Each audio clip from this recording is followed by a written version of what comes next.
हामी तयारी अवस्थामा भएर हामी जान लागेको माइतीघर मण्डल आन्दोलन गर्नको लागि। हाम्रो सरहरू यहाँ निस्किँदै हुनुहुन्छ। हामी आज बस्ने होटल चाहिँ यही हो र हाम्रो 4 जना सरहरू निक्लिनु हुँदैछ। अरू हाम्रो सरहरू अगाडि हुनुहुन्छ। सरहरू यहाँ हिँडिरहनु भएको छ अगाडि क्रमशः। सबैजना हामी 10 जना छौँ र अब चाहिँ हामी माइतीघर मण्डलातिर निस्किँदैछौँ।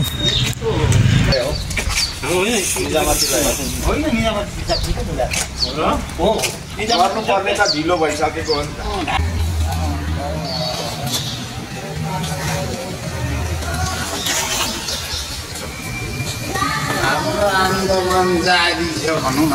हो आउँछ बोलौँ न। हाम्रो आन्दोलन जारी छ।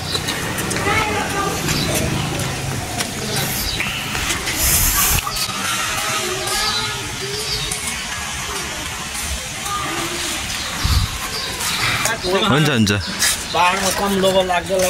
हामी अहिले आन्दोलनतर्फ लागिरहेका छौँ। अनि छेउछाउमा गाडी जाम पनि निकै भएको देख्न सकिन्छ।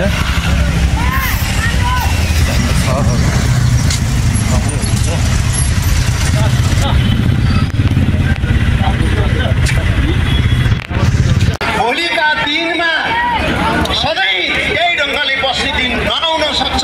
त्योतर्फ सत्तारूढ दलहरू चढाएको हुन, सचेत हुन र शिक्षकहरूको यो मागलाई पुरा गर्न तदारुकताका साथ काम होस् र हाम्रो ऐन हामीलाई देऊ।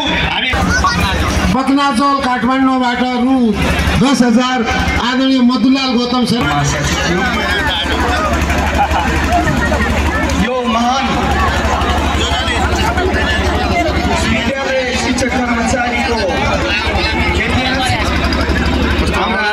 घटक संस्थाका सम्पूर्ण पदाधिकारीहरू र देशैभरिबाट यहाँ संविधानमा लेखिएको एउटा नोम्सलाई पालना गर्न सक्दैनन् भन्ने प्रतिबद्धता सहित अगाडि बढ्नुभयो भने यी हाम्रा मागहरू त धेरै वर्गहरू त्यो विद्यालयसँग जोडिएका सम्पूर्ण कर्मचारी साथीहरू हामीलाई आन्दोलन परिचालन समितिका सनदी अध्यक्ष तथा पदाधिकारीज्यूहरू, त्यस्तै जिल्ला र स्थानीय स्तरका आन्दोलन परिचालन समितिका अध्यक्षज्यू र पदाधिकारी पुरानो ऐन खारिज गर्नुपर्छ भन्ने ऐन उहाँले आफै बनाउनु भएको थियो।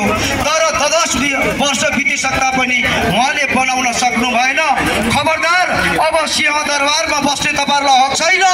यसको फैसला हामी गर्नेछौँ, पक्का पनि गर्नेछौँ। र भेटिन्छ।